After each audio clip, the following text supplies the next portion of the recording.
Assalomu alaykum, hurmatli brifing ishtirokchilari.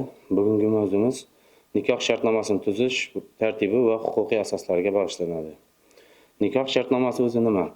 O'zbekiston Respublikasining Oila kodeksi 29-moddasiga ko'ra, nikoh shartnomasi bu nikohlanuvchi shaxslarning yoki er-xotinning nikohda bo'lgan davrida yoki er-xotin nikohdan ajralgan taqdirda ularning mulkiy huquq hamda majburiyatlarini belgilovchi kelishuvdir. Nikoh shartnomasi faqat va faqat mulkiy munosabatlarni tartibga soladi. Unda shaxsiy non-mulkiy munosabatlar yoki bolalarga nisbatan huquqlarni cheklash taqiqlanadi. Nikoh shartnomasi nikoh davlat ro'yxatiga olingunga qadar ham nikoh davrida ham tuzilishi mumkin. Nikoh qayd etilgunga qadar tuzilgan shartnoma nikoh tuzilgan kundan e'tiboran kuchga kiradi.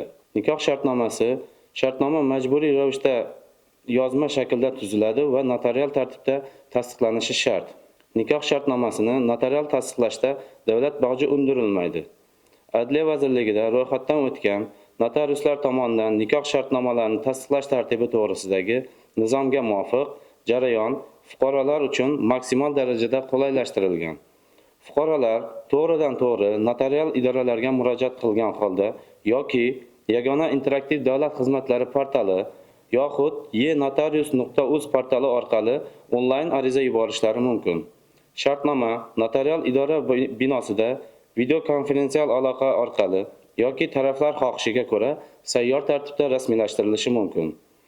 Notarius tomonidan nikoh shartnomasi tuzishda taraflarning shaxsini va muomala layoqatini, nikoh yoshiga yetganligini, haqiqatda nikoh tuzilganligi yoki tuzilmaganligini, taraflardan birining boshqa shaxs bilan amaldagi nikohi yo'qligini tekshiriladi. Nikoh shartnomasiga kiritilishi mumkin bo'lgan shartlar mavjud va kelgusida orttiriladigan mol-mulk tartibi, o'zaro moddiy ta'minot berish majburiyatlari, oila xarajatlarini birgalikda ko'tarish tartibi, ajralganda har bir tarafda qoladigan mulk ulushi kiritiladi.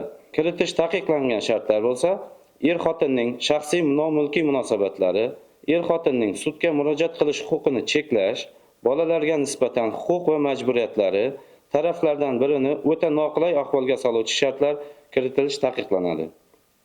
Nikoh shartnomasi er-xotinning o'zaro kelishuviga ko'ra istalgan vaqtda o'zgartirilishi yoki bekor qilinishi mumkin. Bu jarayon ham notarial tartibda amalga oshiriladi. Bir tomonlama shartnomadan voz kechishga yo'l qo'yilmaydi. Bunday holda nizolar sud tartibida hal etiladi. Nikoh shartnomasi oilada kelgusi mulkiy tushunmovchiliklar va nizolarning oldini olishga xizmat qiluvchi qonuniy kafolatdir.